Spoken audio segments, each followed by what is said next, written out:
Good evening. I'm Dr. Fred Rouse, the Real Money Doctor, and it's currently 7 o'clock on Tuesday, July 21st. And I wanted to touch base on today's events that affect the way you get, protect, and enjoy your money, your life, and your retirement. Now, the question for today is, did you know that Jesse James robbed trains? I'll get to that in just a couple minutes. But we start every day, as we always do, just touching base on the COVID cases, because despite what anybody's got to say, almost everybody's talking about COVID in some way, shape, or form, or the effects that COVID has had on the economy so far to date, and what it's maybe doing in the near future. Right now, there are 3,884,000 cases right now. That's up another 76.8 cases, 76.8 thousand cases since yesterday. Total number of cases that have recovered, basically 29.7, almost 30%, not quite, and still a death rate of all the cases that have happened so far. So if you had COVID, you basically have a 4% chance of actually dying from COVID. Now, the deaths right now are at 141,817. That's up almost 1,000 since yesterday. So 1,000 U.S. citizens have died from COVID overnight. New York State still has a number one spot for the number of most cases, 408,000 cases, okay, and they picked up another just under 900 cases, 855 actually, since yesterday. Their deaths right now total at 32,520, so only another 14 people have died in New York State overnight since we spoke last. California has had the number two spot for a few weeks now, and they're currently at 400,000 cases. They picked up another 12,000, almost 13,000 cases overnight. Their deaths right now are at 779, and that's up 57 or so since yesterday. Florida's got the number three spot. Texas is at number 4. New Jersey is number 5. Illinois is number 6. Arizona has not been having a good time. They're at number 7. Georgia's at 8. Massachusetts at number 9. And Pennsylvania used to be at number 10. Pennsylvania dropped down because North Carolina has moved up to the number 10 spot right now. So that's just the total number of cases. Now, the news is always interesting, and today certainly didn't disappoint in that area. The number of people who've had COVID-19 right now is much greater than the official case count, according to data that was a new released from the Centers for Disease Control and Prevention just today. Now, depending on the region, the number of people infected could be somewhere between 6 and 24 times the number of actual reported cases. Okay, that's according to the CDC. Now, there are still a large number of people, okay, that think the current numbers are actually inflated and make believe. Okay, some people don't believe COVID is actually real at all, depending on where you're living. But then again, some people still wearing tinfoil hats and think the Earth is flat. But that's okay. Right now, okay, for most sites, it's likely that the number is 10 times more infections actually occurred than the number of reported cases. And that's according to the CDC. They say that the number of cases in South Florida, okay, Connecticut, Minnesota were 6 to 11 times higher than the official count. Okay. These are numbers are really likely to be really conservative, according to a study in the New England Journal of American Medical Association, JAMA. Okay. The findings suggest that a large number of people who did not have symptoms or just did not seek medical care may have kept the virus circulating in their communities. And that's what you don't want to happen. Now, the study also indicates that even the hardest hit areas in the study, New York City, where nearly 1 in 4 people has really been exposed to this virus, is nowhere near achieving the herd immunity everybody wants to talk about. You always talk about herd immunity. It's not happening, okay? The level of exposure at which the virus would need to stop spreading in a particular city or region, okay, experts believe it would be at least 60% of people in an area would need to have to be exposed to that virus to reach that herd immunity. Now, the analysis was based on antibody tests, okay, and so far, this is the largest of its kind to date. Okay, the study is a specific study of a subset of cities and states was released last month. Now, many of these people likely had no symptoms or mild symptoms and may have had no idea they were actually infected.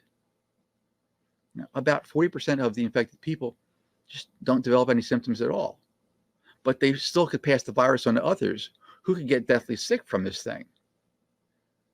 Right now, the United States is testing roughly 700,000 people a day.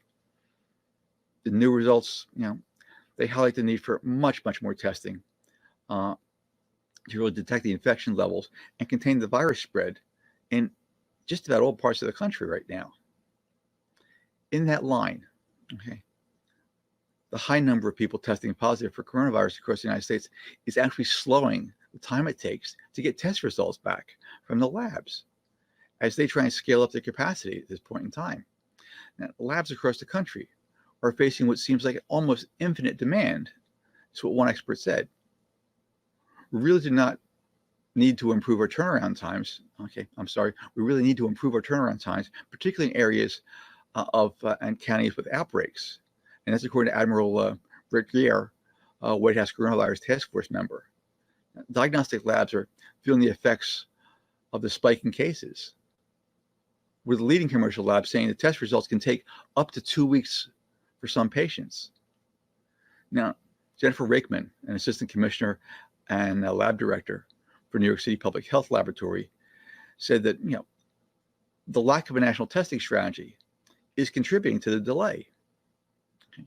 We need a national testing strategy so that the limited testing resources that we have can actually be used effectively, so testing turnaround times can be decreased, so that contact tracing can then happen in real time.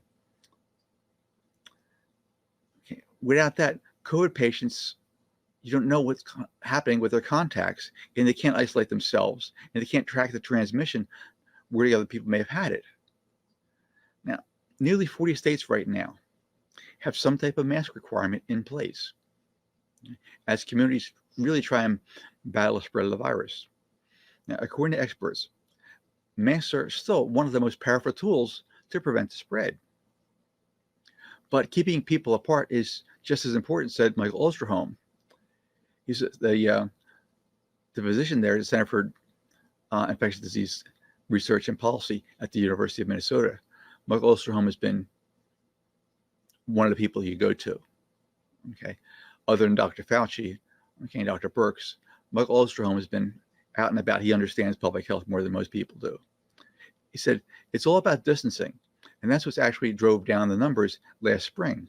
Okay, we really did create a lot of distancing, and until we do that, okay, we're not going to have an impossible time trying to drive this virus down to levels where we can actually test and trace on a routine basis, like other countries, and then eventually open up our economy again safely. Now, Florida's Governor Ron DeSantis still wants to open in-person classes in schools, and the state teachers union thinks he's absolutely crazy, and is actually suing over a planned reopening.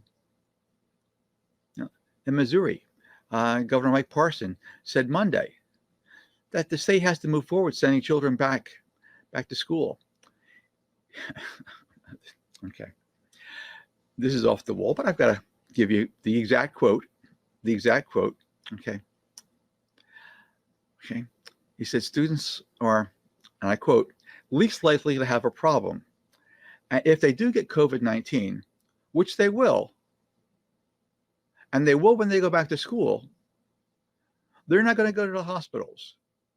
They're not going to have to sit in a doctor's offices. They're going to go home and they're just going to get over it. Okay. That's what the governor said. Okay. And you wonder why the country's going down a tube so quickly. Okay. Folks, this is off the wall. This is absolutely off the wall. He acknowledged that the kids are going to get COVID when they go back to school. And he said, send them back anyway. and then send them home so they can infect everybody else. Now, Georgia's governor, Brian Kemp, another one in the world completely all his own. Yesterday, he started suing the mayor of Atlanta concerning a local ordinance that she passed requiring face masks.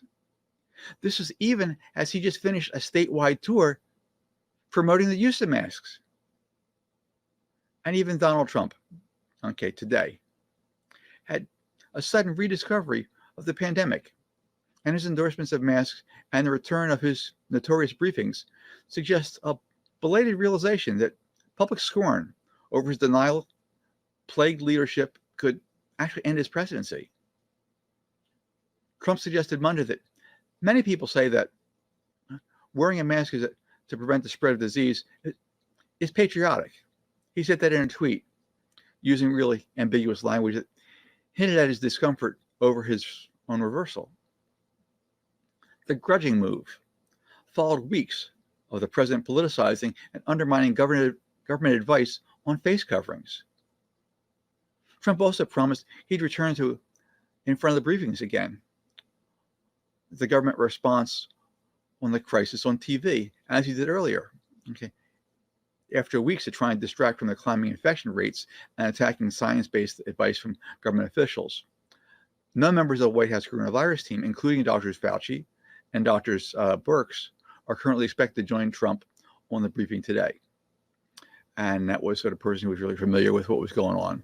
And he told CNN that. Now, 5 months into the worst domestic crisis since World War II, and after his disastrous call to open up the states that had really not yet purged the disease and sparked a surge of new infections, the president may finally be coming to the understanding that his performance during this pandemic will be decisive in November's elections. But his recent comments and actions of his government also indicate mostly a cosmetic public relations attempt to convince the public he's in charge, rather than a complete rethink of the strategies as the virus just rages out of control across the United States. So it's really off the wall. Now, Oregon's governor and the attorney general remain absolutely livid over the deployment of federal secret police to Portland. This is off the wall. You don't expect this in the United States. You've got secret police dispatched to Portland. They're not wearing any identifiable uniforms. Well, they have uniforms. They're wearing camo, like military people would.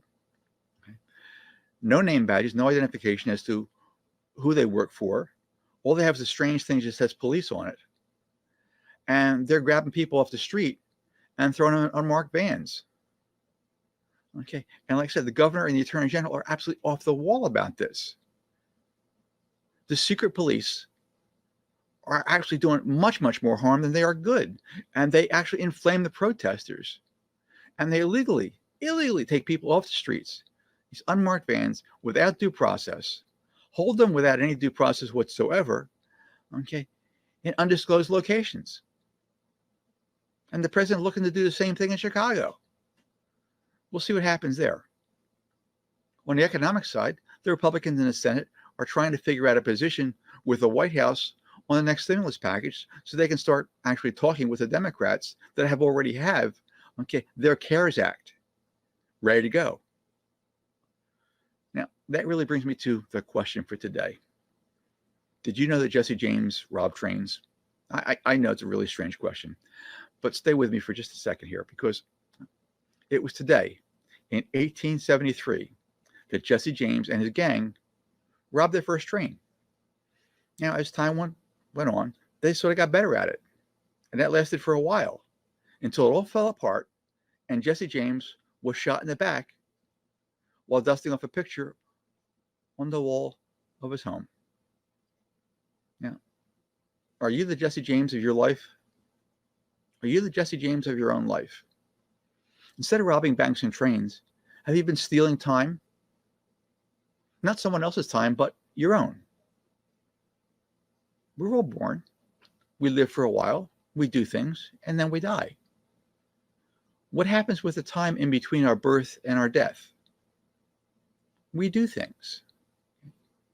During that period, most of us end up stealing our own time. Life is limited. We know that. We don't want to acknowledge it, but we know it. And for the years that we're here, most people steal tomorrow's time and use it today. If you're 50 plus, you started noticing this just a bit more now than when you were in your 20s. And now that you're at the halfway point of your life, maybe it's a little bit beyond, you pay a little bit more attention to it. How much time have you stolen over the years? And how have you used it? You only need to look at the balance in your retirement accounts to see the proof of what you've done to date. Now, no matter what your reasons or your intentions or the circumstances that have got you to this point, you are now at this point. Now's the time to stop stealing from yourself. This is not something you can just put off till tomorrow any longer. You just can't. Tomorrow is here today. It's right now. You can't replenish the time. It's already gone, never to return. What are you going to do right now in the short window of time that you have, okay, to make up for the money that you know that you'll need for the rest of your life? Don't let this all fall apart on you and your family right now. It doesn't need to be that way. Don't allow yourself to get shot in the back and end up stocking shelves at Walmart into your 70s just to make ends meet. If you're 50 plus, you can't keep stealing time from yourself. You just can't. Your retirement situation cannot just be a passing concern any longer. This is not something you can put off and just hope it's going to get better. It won't. And if you're 50 plus and you want to retire at some time with a reasonable lifestyle, you need to make this a top priority in your life today and every day when you wake up. That single focus will stop you from stealing your own time and get you time back, get your energy, attention, and your money all laser focused on that one single solitary goal, your retirement. From there, you just need to take daily consistent action to achieve that result. It's simply that simple. It really is. Now, I'm Dr. Fred Rouse, the Real Money Doctor. My only goal is to help you to get, protect, and enjoy your money, your life, and your retirement. If you're actually ready to take control of your life, your time, and your money, so you can give yourself the option to retire next 3 to 5 years with the cash flow you'll actually need to maintain the lifestyle you want and do the things you want to do in your life without ever having to worry about money or a job again. Go to my site, drrousenow.com. See if I can help. See if I can help you get your life back under control.